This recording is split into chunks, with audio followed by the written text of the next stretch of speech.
नमस्कार। आज फाल्गुन कृष्ण एकादशी शके 1936 सादर करीत आहोत ठाणे वार्ता। ठळक घडामोडी। स्वीकृत सदस्यांची शिफारस करताना पालिका आयुक्तांची लागणार कसोटी। ठाण्यातील झोपडपट्ट्यांचा प्रश्न 15 दिवसात मार्गी न लागल्यास जितेंद्र कुमार इंदिसे यांचा पालिका आयुक्तांच्या घरासमोर उपोषणाचा इशारा। आणि नववर्ष स्वागत यात्रेत यंदा 45 चित्ररथ तर चौका चौकात ढोल ताशा वादन। या आणि इतर घडामोडी विस्तृतपणे पण काही क्षणातच। ठाणे वार्ता पहा श्रीस्थानक वाहिनीवर। आता सकाळी 9:15 पासून रात्री 9:15 पर्यंत ठाणे वार्ता, ठाण्यातील पहिलं दृकश्राव्य माध्यम। श्रीस्थानक वाहिनी ठाण्याची स्वतःची वाहिनी। ठाण्यातील घडामोडी, कार्यक्रम, वादविवाद, अगदी गाणी, नाटक याचा आनंद घर बसल्या पहा श्रीस्थानक वाहिनी। आपल्या ठाण्याचं हक्काचं व्यासपीठ श्रीस्थानक वाहिनी। ठाणे वार्ता आता संकेतस्थळावर देखील ठाणेवार्ता.com वर क्लिक करा आणि ठाण्याच्या घडामोडी जाणून घ्या। ठाण्यातील पहिलं ऑनलाईन माध्यम ठाणेवार्ता.com। नमस्कार मंडळी, दर रविवारी पाहायला विसरू नका। नमस्कार मंडळी, आपल्या प्रश्नांचं थेट उत्तर।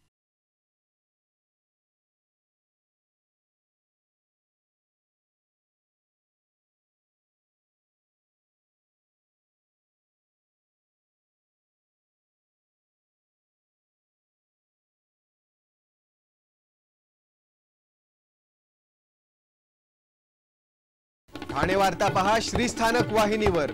आता सकाळी 9:15 पासून रात्री 9:15 पर्यंत ठाणे वार्ता, ठाण्यातील पहिलं दृकश्राव्य माध्यम। यंदाची नववर्ष स्वागत यात्रा स्वच्छ भारत अभियानावर आधारित असून या स्वागत यात्रेत 45 चित्ररथ सहभागी होतील अशी अपेक्षा आहे। एका पत्रकार परिषदेत ही माहिती देण्यात आली। श्री कोपिनेश्वर सांस्कृतिक न्यासातर्फे गेली 13 वर्ष नववर्ष स्वागत यात्रा काढली जात असून यंदाचं हे 14वं वर्ष आहे।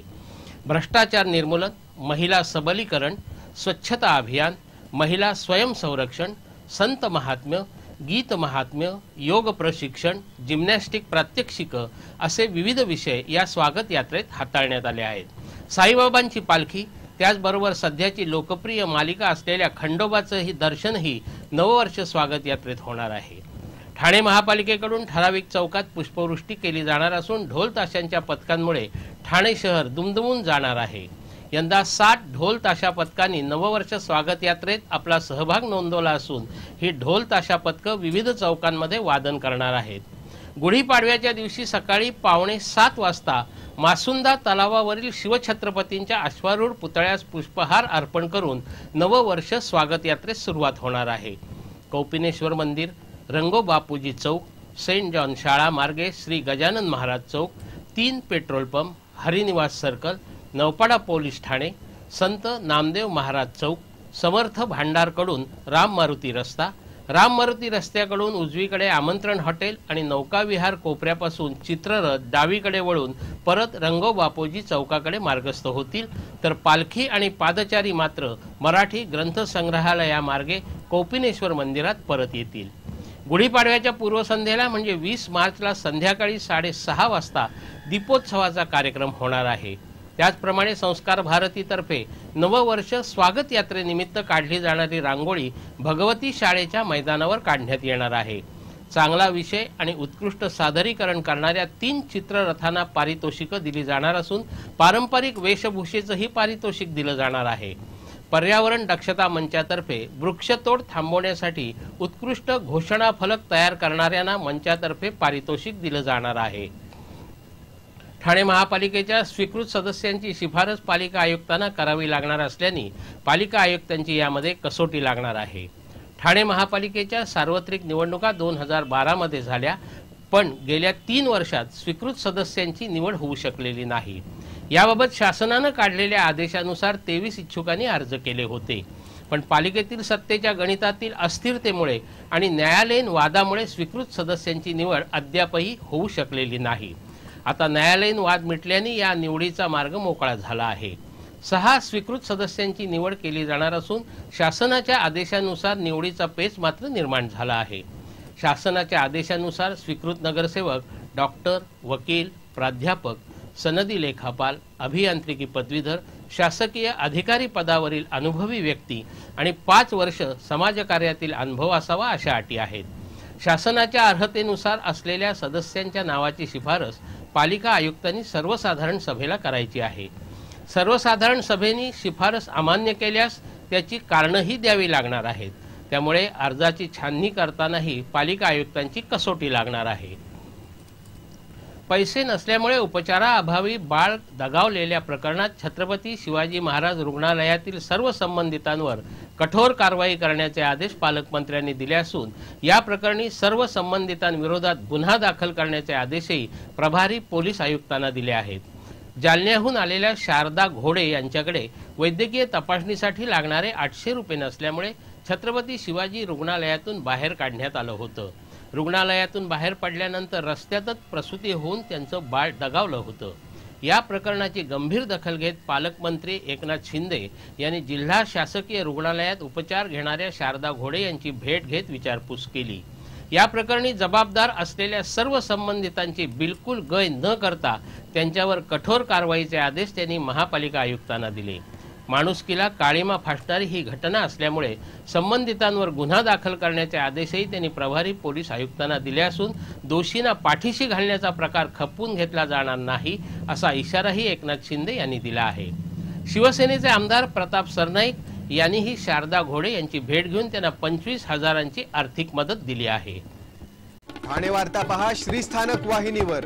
आता सकाळी 9:15 पासून रात्री 9:15 पर्यंत ठाणे वार्ता, ठाण्यातील पहिलं दृकश्राव्य माध्यम. उन्हाळ्याच्या सुट्टीत फिरायला जायचा विचार करताय? मग एक्सप्लोर ग्रुपच्या इनक्रेडिबल टूरचा अनुभव घ्या. मालवण, तारकर्ली, देवबाग, वेंगुर्ला, सावंतवाडी, कणकवली, रत्नागिरीसह अविश्वसनीय किल्ले, मंदिरं आणि समुद्र किनाऱ्यांची ही सफर. खास एसी बस आणि एसी निवासासह उन्हाळ्यातही लुटूया कोकणचा थंडगार आनंद. एक्सप्लोर ग्रुप घेऊन येत आहे इनक्रेडिबल कोकण दर्शन. आजच आपली जागा निश्चित करा. यासाठी संपर्क 750 626 0496 आणि 996 987 1098. आपला परिसर स्वच्छ आणि सुंदर ठेवण्यासाठी ठाणे महापालिकेत सहकार्य करा. ओला सुका कचरा वेगवेगळा जमा करा आणि रोगराईपासून मुक्तता मिळवा. मौसम सारीज आणि मौसम फॅशन होलसेल मध्ये विश्वसनीय नाव. बस्ता आणि ऑफिस वेअरचे dress material, party wear, daily wear, semi stitch, readymade gown आणि कुर्ती. साडीमध्ये शालू, ghagra choli, bridal sarees, traditional silk sarees, Kanjivaram, Paithani, designer sarees आणि बस्त्याच्या साड्या. फक्त मौसम सारीज आणि मौसम फॅशन मध्येच, तेही होलसेल दरात किरकोळ विक्री. मौसम सारीज, कोर्ट नाका, सीकेपी हॉल जवळ, खारकर आळी, ठाणे. मौसम फॅशन, मौसम सारीजच्या वर, पहिला माळा, ठाणे. ठाणे वार्ता आता संकेतस्थळावर देखील ठाणेवार्ता.com वर क्लिक करा आणि ठाण्याच्या घडामोडी जाणून घ्या. ठाण्यातील पहिलं ऑनलाईन माध्यम ठाणेवार्ता.com. डॉक्टर आणि रुग्णांचं पिढ्यानपिढ्यांचं जिव्हाळ्याचं नातं म्हणजेच डॉक्टर बेडेकर हॉस्पिटल. आता अत्याधुनिक सोयी सुविधा आणि तंत्रज्ञान युक्त वंध्यत्व निवारण केंद्रात IVF आणि टेस्ट ट्यूब बेबीची ही सुविधा. Doctor Bedekar hospital, Maharshi Karvepath, Thane. 65 वर्षांची निरंतर सेवा. Jaipuri jewellery exhibition cum sale. 50% बचत. American diamond sets, mangalsutra, fancy bracelet, fancy earring top, radium आणि गोल्ड प्लेटेड बांगड्या आणि अन्य ज्वेलरी. फक्त जयपुरी ज्वेलरी एक्झिबिशन मध्ये, अशोका बेसमेंट जवळ, गोखले रोड, नौपाडा, ठाणे पश्चिम. ठाणे वार्ता पहा श्रीस्थानक वाहिनीवर. आता सकाळी 9:15 पासून रात्री 9:15 पर्यंत ठाणे वार्ता, ठाण्यातील पहिलं दृकश्राव्य माध्यम. रेशीम बंध या नामांकित विवाह संस्थेच्या ठाण्यातील पाचपाखाडी येथील कार्यालयाचं उद्घाटन केंद्रीय मंत्री नितीन गडकरी यांच्या पत्नी कांचन गडकरी यांच्या हस्ते झालं. रेशीम बंध या विवाह संस्थेनं 16व्या वर्षात पदार्पण केलं असून या संस्थेची राज्यामध्ये 30 केंद्र आहेत. या संस्थेच्या संचालिका कविता देशपांडे ह्या इलेक्ट्रिकल इंजिनियर असून त्यांचा संगणकाचा व्यवसाय आहे.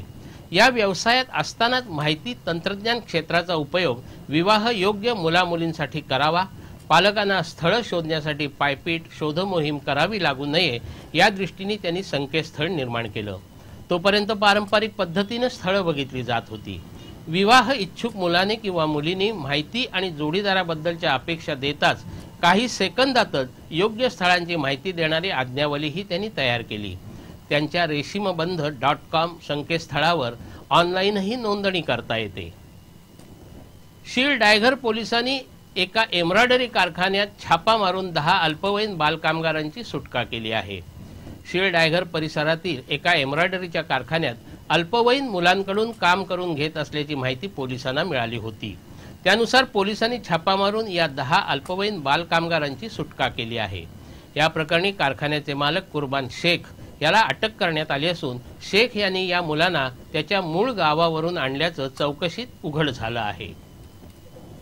ठाणे शहरातील झोपडपट्टी धारकांचा प्रश्न 15 दिवसात मार्गी न लागल्यास व्यापक स्वरूपात जन आंदोलन उभारण्याचा इशारा जितेंद्र कुमार इंदिसे यांनी दिला आहे।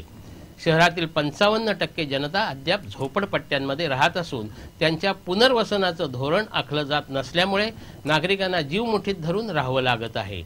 झोपडपट्ट्यांमध्ये केवळ मागासवर्गीय आणि बहुजन समाजातील लोक राहत असल्यामुळेच सरकार आणि प्रशासन या नागरिकांचं पुनर्वसन करत नसल्याचा आरोप रिपब्लिकन पक्षाच्या एकतावादी गटाचे प्रदेश अध्यक्ष जितेंद्र कुमार इंदिसे यांनी एका पत्रकार परिषदेत केला आहे। झोपडपट्टी वासियांच्या पुनर्वसनासाठी 2002 मध्ये ठाणे महापालिकेने वाल्मिकी आवास योजना आणली। त्यावेळी 1240 पात्र लाभार्थ्यांपैकी अवघ्या 270 लाभार्थ्यांचं पुनर्वसन करण्यात आलं। उर्वरित लाभार्थ्यांचं पुनर्वसन अद्यापही झालेलं नाही। ही झोपडपट्टी मुंबई महापालिकेच्या जलवाहिनीला लागून असून जलवाहिनी फुटल्याच्या घटनेनंतर येथील नागरिकांचा संसार वाहून जात आहे। जलवाहिन्यांच्या सुरक्षिततेच्या दृष्टीने येथील झोपड्यांचं पुनर्वसन गरजेचं आहे, पण पुनर्वसनाच्या नावाखाली 100 झोपड्यांवर नांगर फिरवण्यात आला। त्यांना बेघर केल्यावर त्यांचं पुनर्वसन झालेलं नाही। या नागरिकांनी उपोषण केल्यानंतर त्यांना BSUP योजनेत सामावून घेण्याचा निर्णय घेण्यात आला होता। 20 फेब्रुवारी 2013च्या निर्णयानुसार BSUP योजनेत जागा नसल्यास दरमहा 5000 रुपये भाडं देण्याचा प्रस्तावही मंजूर करण्यात आला होता, पण यापुढेही काही झालं नाही।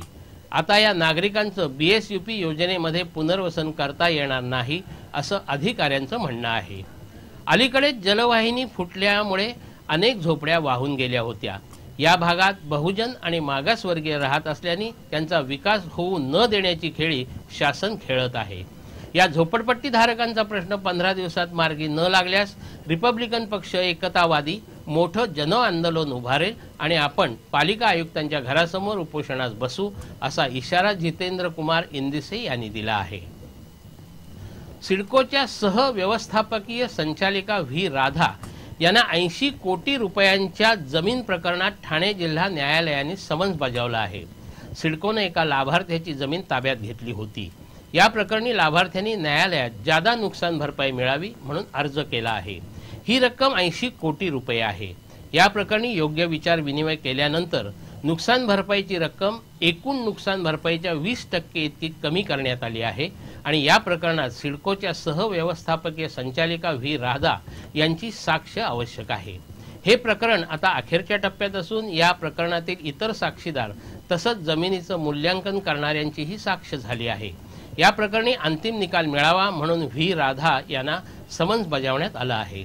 योग्य विचार विनिमय करून नुकसान भरपाईची रक्कम कमी झाल्यास सिडकोचाच फायदा असून नाहीतर सिडकोला नुकसान भरपाईसाठी जादा रक्कम मोजावी लागणार असल्याचं सांगण्यात आलं।